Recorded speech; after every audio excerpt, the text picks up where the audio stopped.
Lepesem 7. bölümü seyirler. Lego Sarkı filmini izleyebilirsiniz çocuklar.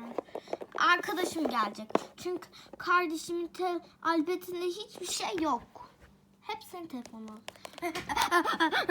Evet kaçırdım.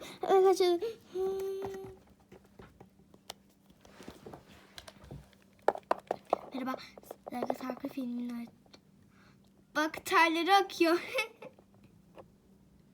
Bir de kaldıramıyorum.